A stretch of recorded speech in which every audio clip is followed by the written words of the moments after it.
let's talk instead about Wi-Fi 7.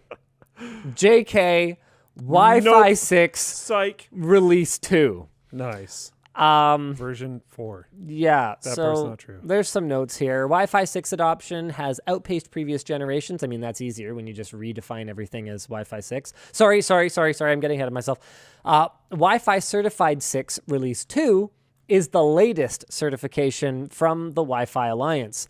It supports uplink multi-user mobile input output, multiple input output, so multi-user MIMO, which means it'll have like better support for more Wi-Fi 6 devices entering the market because they'll have more of them connected to APs at a time, and it'll help balance them. Supports new low power and sleep mode enhancements, including broadcast target wake time, extended sleep mode, and dynamic multi-user spatial multiplexing power save. Wow. Sounds honestly that's a lot of words. This is that whole thing where like the difference between a sufficiently complex science and magic is indistinguishable. That honestly is just Wi-Fi in general for me. Like some of the stuff it does where it's like, yeah, okay, so I can have like these spatial streams and this one's like direct and this one's going to bounce off the couch and like hit the ceiling and go there. So I need to make sure I time the transmission so that they're all going to arrive at the same time. Like what? Anyway, Release 2's features apply across all the supported bands, so that's 2.4 gigahertz, 5 gigahertz, and 6 gigahertz. And Wi-Fi 6 Release 2 is more of an enhancement for Wi-Fi 6 and Wi-Fi 6E, not a replacement for them.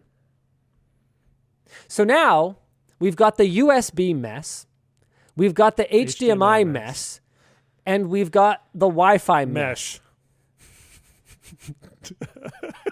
I quit. I've got so many merch messages, it probably wouldn't even matter. I could just carry the whole show. Yeah. It's painful. It's painful, man. I just don't know. I don't know what to say. Like, honestly, the HDMI one in particular. So if you guys haven't been paying attention, HDMI 2.1. Oh, shoot. No, it's HDMI 2.1A now. So first, they retconned HDMI 2.0. All HDMI 2.0 devices and 2.1 devices became HDMI 2.1. Now they've retconned that, and they are all HDMI 2.1A. And then all of what we previously understood to be the features of 2.0, 2.1, and 2.1A, which do actually, according to the old way of thinking, have unique features to them. All of those are now considered to be optional features of the new consolidated HDMI 2.1 spec. This clearly serves absolutely no purpose whatsoever other than to help unscrupulous manufacturers deceive consumers. That is the literal only possible reason that this can exist. That's it. And the craziest part is it's at the point where I've had manufacturers that don't like this reach out to me and go, do you know anything about this?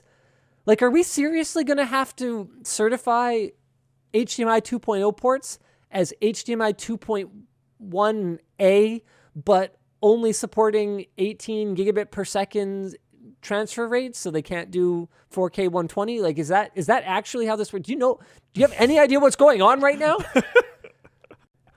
And to give you an idea of why this is so stupid, there's devices where it might not be that meaningful. Okay, so something like an Xbox Series X, right? In terms of the understood functionality, I think this is a gaming device where I think people are going to look at the spec sheet. They're going to go, okay, it supports 4K 120, or does it do 8K 60? I can't remember. It doesn't matter. The point is it does 4K 120, right? And so they're going to know to look for that. But let's take something like an Apple MacBook M1.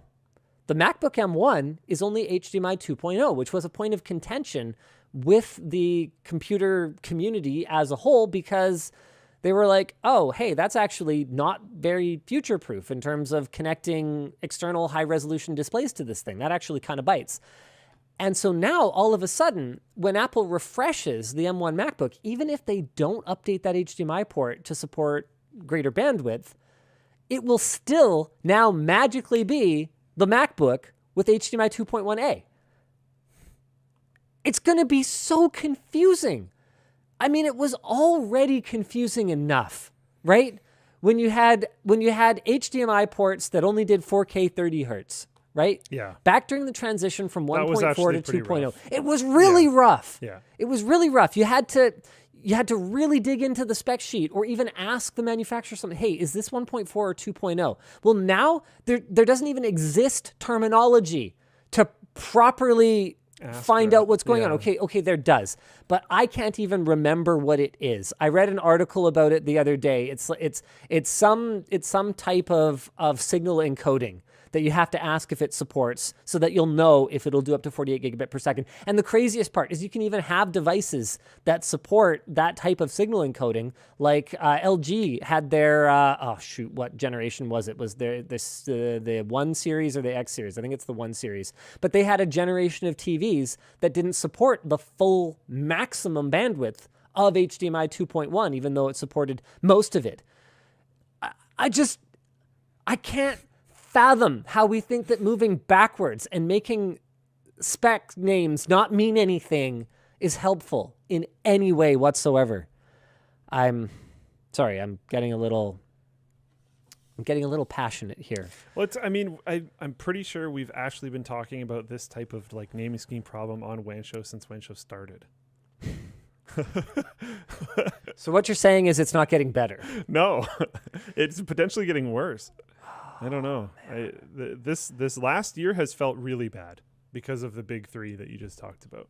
I feel like it was actually maybe getting a little bit better in kind of the middle there, but recently it's been really taking a downturn.